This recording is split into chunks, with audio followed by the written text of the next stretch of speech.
Good morning students, this side is your Sagar sir and your today's subject is SST, Social Study. You have read SST in class 5 in your previous class 5 में आप SST पढ़ चुके हैं, but in class 6 something different, कुछ अलग होता है. It is different from your previous class 5 से कुछ अलग हट के है क्लास 6 में SST. We have to read SST in 3 parts में हमको SST पढ़ना होता है क्लास 6 में, और जैसे क्लास 6 में पढ़ेंगे 7, 8 वैसे ही आपको फिर आगे क्लासेस में पढ़ना है. तो जो SST का फर्स्ट पार्ट होता में पढ़ना होता है उसको बोलते हैं जियोग्राफी. हाँ, जियोग्राफी बोलते हैं. और जो सेकंड पार्ट होता है उसको बोलते हैं history and the third one is civics. तो we have to read this 3 units in SST and same we have to make fair copy according their units के अनुसार ही फेयर कॉपी बनाना होता है. It means there are 3 unit in SST. Now 3 unit SST के, तो इसका मतलब आपको 3 फेयर कॉपी भी बनानी पड़ेगी. जो पहली फेयर कॉपी होगी वो होगी ज्योग्राफी की. First one for geography and the second one for history के लिए फेयर कॉपी होगी. और जो थर्ड फेयर कॉपी होगी वो सोशल एंड पॉलिटिकल लाइफ, जिसे हम सिविक्स भी कहते हैं, उसके लिए होगी. तो कंफ्यूज नहीं होना है. अगर मैं ज्योग्राफी पढ़ाऊँगा और चैप्टर फिनिश होता है तो उसके क्वेश्चन आंसर ज्योग्राफी पे करना है. फिर ये नहीं कि ज्योग्राफी का क्वेश्चन आंसर हिस्ट्री पे कर दिए, हिस्ट्री का क्वेश्चन आंसर सिविक्स में कर दिए. ऐसे कन्फ्यूज होने की कोई ज़रूरत नहीं है. अगर मैं ज्योग्राफी पढ़ा रहा हूँ तो इसके क्वेश्चन आंसर ज्योग्राफी के फेयर कॉपी पे, सिविक्स पढ़ा रहा हूँ तो सिविक्स के question answer you have to write on your civics fair copy. And if I am teaching you history, then the question answer of history write on history copy. तो ये एक चीज़ clear हो जानी चाहिए कि आपकी SST की 3 फेयर कॉपी बननी है. और पहले हम ज्योग्राफी का फर्स्ट चैप्टर फिनिश करेंगे, फिर हिस्ट्री का फर्स्ट चैप्टर फिनिश करेंगे, then after in the last we will finish the civics chapter. और इसी रो में हमें पढ़ना है और इसी रो में आपको फेयर कॉपी भी बनानी है. फेयर कॉपी कैसे बनानी है वो भी समझ लीजिए आप लोग. जब मैं कोई भी चैप्टर पढ़ा रहा हूँ, एंड ऑफ द चैप्टर के लास्ट में I will provide you question answer, then you have to write on fair copy. जब मैं क्वेश्चन आंसर प्रोवाइड कराऊंगा तभी आपको फेयर कॉपी पे लिखना है. Otherwise you don't write any type of question answer on your fair copy. जब मैं क्वेश्चन आंसर प्रोवाइड कराऊंगा तभी आपको फेयर कॉपी पे लिखना है. और एक वीडियो में चाहे मैं 2 पैराग्राफ, 3 पैराग्राफ, 4 पैराग्राफ जितना भी कवर करूंगा, उससे रिलेटेड मैं क्वेश्चन आंसर आपको लिखने के लिए दूंगा. तो वो आपको फेयर कॉपी पे नहीं करना है, वो आपको रफ कॉपी पे करना है. I think you are getting my point. जो होमवर्क रोज के आपको दिए जा रहे हैं वो सब फेयर रफ कॉपी पे करना है आपको. End of the lesson, end of the chapter, जैसे ही चैप्टर खत्म होता है I will provide you question answer. So now we are going to start from geography. Now what is the geography? Geography is the study of place and the environment. Environment मतलब whatever you see surrounding us, जो कुछ भी आप देखते हैं अपने अगल बगल आसपास, वो सब इन्वायरमेंट के अंतर्गत आता है. वो सब इन्वायरमेंट के अंतर्गत एग्जिस्ट करते हैं. तो उन सब की स्टडी क्या कहलाती है? ज्योग्राफी कहलाती है. तो आपको दिखाई देते होंगे, लैंड दिखाई देता है, एयर दिखाई देता है, लैंड है, ये सब इन्वायरमेंट के अंतर्गत आते हैं. Relation between peoples and their environment. We study in geography relation between people and their environments. So if anybody asking you that what is the geography, then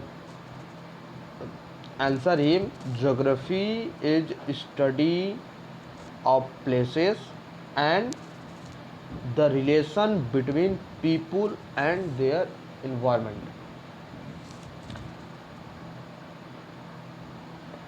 got it?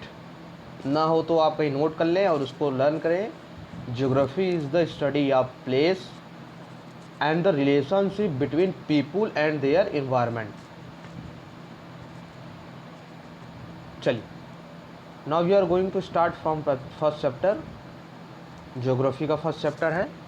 The first chapter name is solar system. What is the solar system? Solar system, sun and its family. अगर कोई पूछे what is the solar system तो उनको बताइए sun and its family called solar system. सन और उसका परिवार। अब आप पूछेंगे कि सर सन का कौन सा परिवार है? हाँ बेटा, सन का भी परिवार है और फैमिली, उनकी फैमिली है, उनके फैमिली में मेंबर हैं। तो आज हम पढ़ेंगे उनके बारे में और उनके फैमिली मेंबर के बारे में कि कौन कौन से उनके फैमिली के मेंबर हैं। तो सन और सन का परिवार, sun and its family member called solar system, solar system कहलाता है।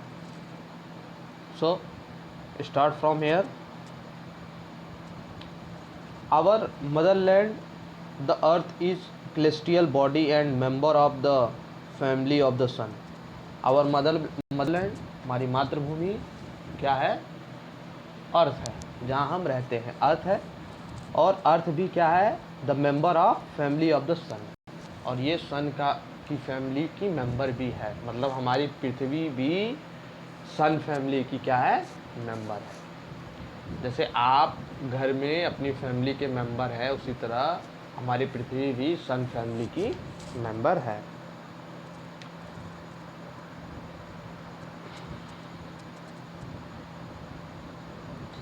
द सोलर सिस्टम, क्या होता है solar system? The term solar comes from the Latin word solar is meaning related to the sun. Solar जो है वो Latin word बना है जिसका मतलब होता है सन। सन मीन सूरज। लैटिन वर्ड से बना है सोलर और इसका मतलब होता है sun. Next line. Solar system is the system of the sun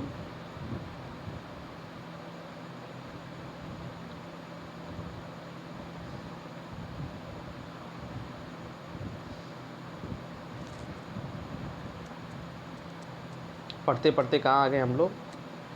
mobile से पढ़ाने में प्रॉब्लम सही आती है, अपने आप ये इधर की उधर पेजेस चली जाती हैं।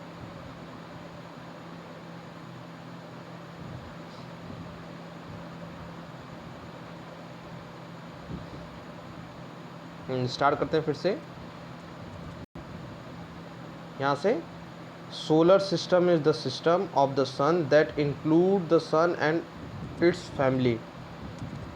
सोलर सिस्टम ऐसी सिस्टम है जो सन और उसके फैमिली क्या होते हैं, उसके फैमिली मेंबर इंक्लूड्स होते हैं। The family of the sun consist of 8 planet. देखिए यहाँ पे लिखा हुआ है the family of the sun consist of 8 planet. जो सन की फैमिली में है वो कितने प्लैनेट हैं? 8 प्लैनेट हैं। तो कोई पूछे सन की फैमिली में कितने प्लैनेट हैं, तो there are 8 planet in sun family. There moons और satellites and there asteroid and the meteoroids including the dust and gas particle in the interplanetary space। और इंटरप्लेनेटरी स्पेस में ग्रहों के बीच के खाली जगहों पे क्या क्या होते हैं? यहाँ पे डस्ट एंड गैस पार्टिकल्स होते हैं, एस्ट्रॉइड होते हैं। एस्ट्रॉइड मतलब होते हैं आपके छोटे छोटे तारे होते हैं। और मेटेरॉइड्स मीन्स होते हैं उल्का पिंड।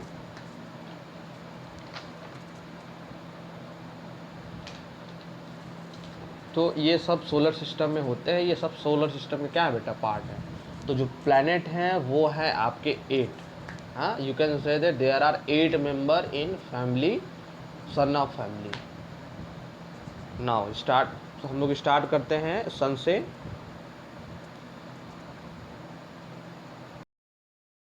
The sun is the centre of the solar system. Solar system का सेंटर जो है, जो केंद्रक है, वो कौन है? सन है. It means you can say that the member head member of the family is sun. Sun का जो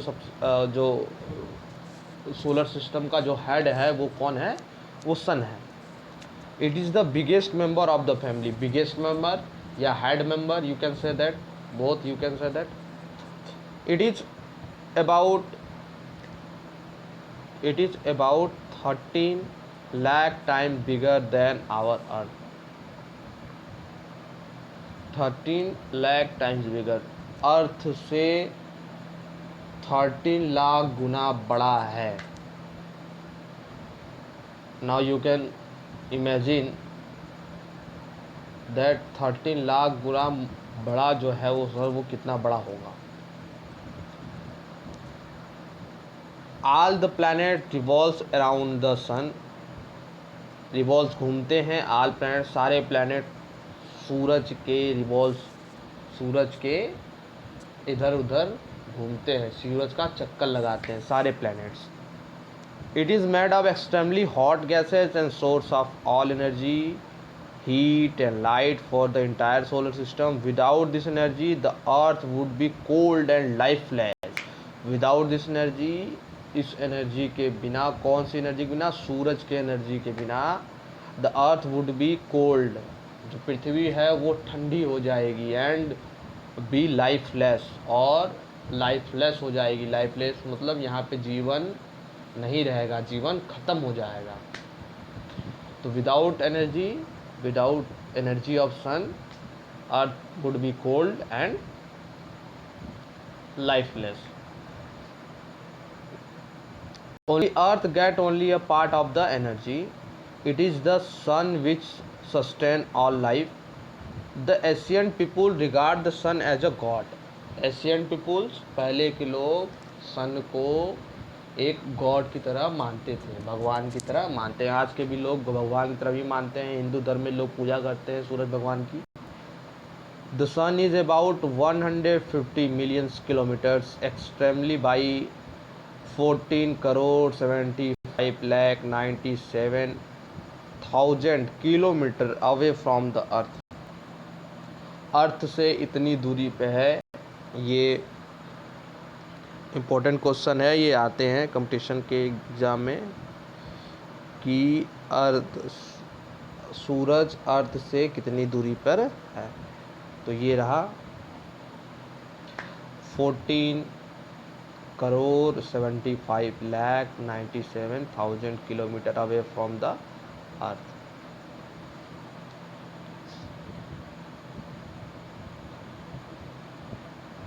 Now, in spite of its huge size, its look, इतनी बड़ी साइज होने के बावजूद भी the sun looks so small when seen from the earth. सन जो होता है वो जब हम अर्थ से देखते हैं तो लुक स्मॉल, बहुत छोटा दिखता है, लेकिन वो छोटा है नहीं, उसकी बहुत बड़ी साइज है.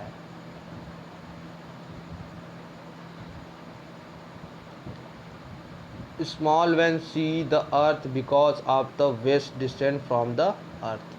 अर्थ से दूरी पे होने के कारण ये जो सन है वो स्मॉल दिखता है. The sun is only a medium sized star. There are many bigger stars which are far away from the earth. Sun is only a medium sized star. Sun medium size का star है, मतलब medium मध्यम size का है star है. इससे भी बहुत बड़े बड़े साइज के स्टार हैं, पृथ्वी से दूर है. देयर आर मैनी, बहुत सारे बिगर स्टार, बहुत बड़े बड़े स्टार है, which are far away from the earth, जो पृथ्वी से बहुत दूर है और सन से भी बड़े बड़े स्टार हैं. Now comes the planet. Planet are celestial body which do not have light and heat of their own. जो प्लैनेट होते हैं वो सेलेस्टियल बॉडी होते हैं, आकाशीय पिंड होते हैं. Which do not have light, जिनके पास रोशनी नहीं होती, प्रकाश नहीं होती. एंड हीट ऑफ देयर आउन, उनकी खुद की न लाइट होती है और न ही हीट होती है। But appears to shine in darkness, लेकिन स्पेस के डार्कनेस में भी वो शाइन करते हुए दिखाई देते हैं। Because they reflect the sun's light, क्योंकि सूरज के रोशनी के रिफ्लेक्शन के कारण वो डार्कनेस में भी चमकते हुए शाइन करते हुए दिखाई देते हैं। तो ये क्लियर होना चाहिए कि जितने भी प्लैनेट होते हैं उनकी खुद की लाइट और हीट नहीं होती है। किसके कारण वो शाइन करते हुए दिखाई देते हैं? वो सूरज के the only the light of sun's, सूरज के रोशनी के वजह से दे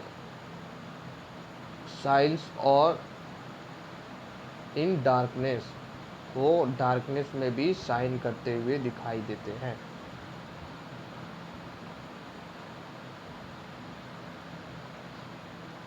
the international astronomical union set the following condition for the solar system body to qualify as a planet. Solar system जो IAU है वो कुछ फॉलोइंग कंडीशन है। अगर इस कंडीशन को कोई पूरी तरह फुलफिल करता है तो it means it is a planet. वो क्या क्या कंडीशन है? It must be a celestial body orbiting around the sun, वह सेलेस्टियल बॉडी होना चाहिए और ऑर्बिटिंग अराउंड द सन, और उसके सन के ऑर्बिट में उसको क्या करना चाहिए? उसको अराउंड मतलब चारों तरफ घूमना चाहिए। Second, it must have enough weight for its self gravity, और उसके अंदर वेट होना चाहिए। It must have a nearly round shape, वो नियरली साउंड ड्रेप के आकार का होना चाहिए, साउंड ड्रेप की तरह होना चाहिए। It must have clear the neighbourhood around its orbit, और उसके नाइबरहुड अराउंड इट्स ऑर्बिट, उसके ऑर्बिट के चारों तरफ नाइबरहुड्स पड़ोसी भी होने चाहिए। It must have clear the neighbourhood around its orbit, उसके ऑर्बिट के चारों तरफ पड़ोसियों, नाइबरहुड पड़ोसी होने चाहिए। पड़ोसी मतलब क्या? प्लैनेट होने चाहिए। ठीक है, आधी बात समझ में। जो कंडीशंस है वो क्या क्या है? It must be celestial body orbiting around the sun, celestial body होना चाहिए orbiting around the sun, sun के ऑर्बिट में चारों तरफ क्या करना चाहिए? चक्कर लगाता होना चाहिए। और it must have enough weight for its self gravity, और इसमें क्या होना चाहिए? इनफ वेट होना चाहिए। It must have a nearly round shape, round shape की तरह होना चाहिए। नियरली, अगर राउंड शेप की तरह लगभग भी होगा तो चलेगा, नियरली राउंड शेप की तरह होना चाहिए। It must have clear the neighbourhood around its orbit, और इसके ऑर्बिट के चारों तरफ क्या होना चाहिए? नाइबर्स होने चाहिए, नाइबर्स पड़ोसी होने चाहिए। सेलेस्टियल बॉडी होनी चाहिए, सेलेस्टियल बॉडी मेट्रोइड होनी चाहिए। Planets are celestial bodies that orbit around the sun. Planets are celestial bodies that orbit around the sun in the order of their distance from the sun. There are Mercury, Venus, Earth, Mars, Jupiter, Saturn, Uranus and Neptune. All the planets are spherical in shape. सारे जो ये planet हैं, जो 8 planet हैं जिनके नाम है Mercury, Venus, Earth, Mars, Jupiter, Saturn, Uranus and Neptune, all the planet are spherical in shape. Spherical होते हैं शेप में, स्फेरिकल होते हैं, but are of different sizes, लेकिन इनके जो साइजेस होती हैं वो कुछ डिफरेंट है। जो ये सारे स्फेरिकल है लेकिन जो साइजेस हैं वो क्या है? वो डिफरेंट है। आगे, the planet do not emit light of their own but reflect the light of sun that falls on them. उनके पास आउन लाइट नहीं होता, खुद की रोशनी नहीं होती है, लेकिन सूरज के रिफ्लेक्शन के कारण, सूरज के रोशनी के रिफ्लेक्शन के कारण वो लोग क्या करते हैं? वो शाइन करते हुए दिखाई देते हैं, वो चमकते हुए दिखाई देते हैं। The planet are generally divided into 2 main categories. Planet को 2 मेन कैटेगरीज में डिवाइड किया गया है। Large lower density gas, giant and smaller rocky. Terrestrial, the four terrestrial are Mercury, Venus, Earth and Mars. इसमें से चार को अलग रखा गया है, मरकरी, वीनस, अर्थ और मार्स को अलग कैटेगरी में रखा गया है, और जो फोर हैं उनको अलग कैटेगरी में रखा गया है। क्यों अलग कैटेगरी में रखा गया है वो हम नीचे पढ़ेंगे कि चार को अलग कैटेगरी में क्यों रखा गया है और फोर प्लैनेट को अलग कैटेगरी में क्यों रखा गया है, इसके रीज़न हैं। ठीक है बेटा, वो हम लोग नीचे पढ़ेंगे। चलिए कहाँ पहुँचे हम लोग, यहाँ से each planet spin on its own axis. Each planets, प्रत्येक planet spin on its own axis, अपने एक्सिस पे क्या करती है, वो स्पिन करती है, वो घूमती है। उनकी एक एक्सिस होती है, वो उसी एक्सिस में क्या करती हैं, वो घूमती है। The planet also move, sorry this movement is called rotation, और इसी मूवमेंट को क्या रोटेशन कहते हैं। सारे प्लैनेट अपने एक्सिस पे स्पिन करती हैं, घूमती हैं, जिसे हम क्या कहते हैं, जिसे हम रोटेशन कहते हैं। फिर से देखते हैं बेटा, each planet spin on its own axis, सारे प्लैनेट्स आउन एक्सिस, अपने एक्सिस पे स्पिन करती हैं, घूमती हैं, जिसे हम रोटेशन कहते हैं। One rotation makes one planet day, एक rotation makes one planet day, एक रोटेशन से एक प्लैनेट डे बनता है। मतलब एक दिन में कितने रोटेशन करती है प्लैनेट, एक बार।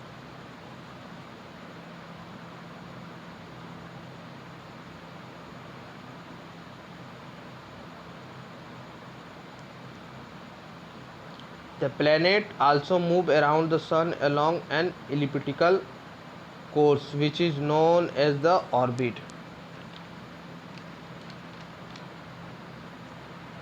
The planet also move around the sun. Planet क्या करती है, सन के अराउंड मूव करती है, चारों तरफ सन के अराउंड, सन के चारों तरफ मूव करती है। सन अलॉन्ग एन एलिप्टिकल कोर्स, एक वृत्त दीर्घाकार ऑर्बिट में जो प्लैनेट होती हैं, सारे प्लैनेट वो सन के चारों तरफ मूव करती हैं, which is known as the orbit, जिसे हम ऑर्बिट कहते हैं।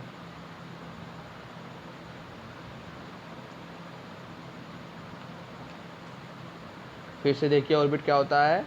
The planet also move around the sun along an elliptical course, एक दीर्घ वृत्ताकार में सन के चारों तरफ प्लैनेट मूव करती है, जिसे हम ऑर्बिट कहते हैं।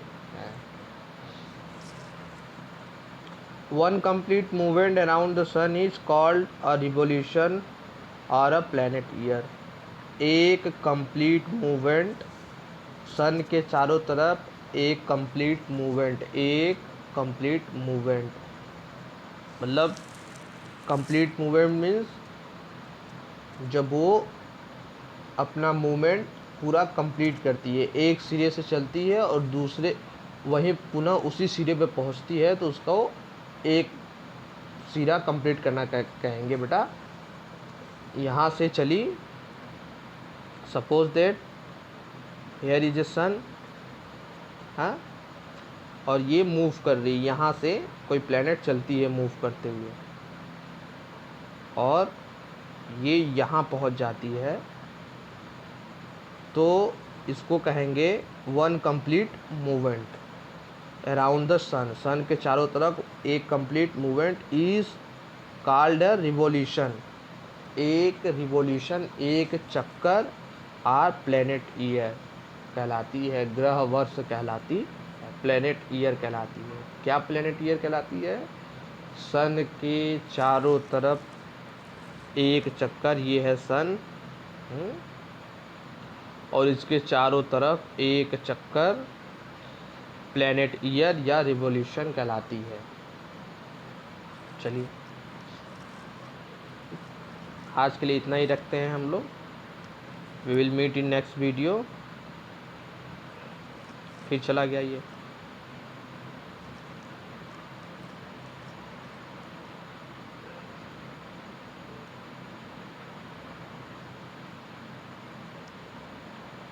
तो हमने क्या क्या कवर किया आज?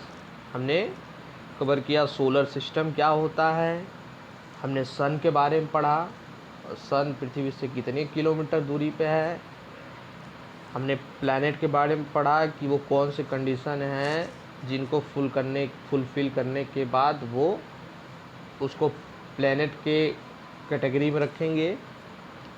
और हमने पढ़ा रोटेशन क्या होता है, ऑर्बिट क्या होती है, और रिवॉल्यूशन क्या होता है, प्लैनेट ईयर क्या होता है।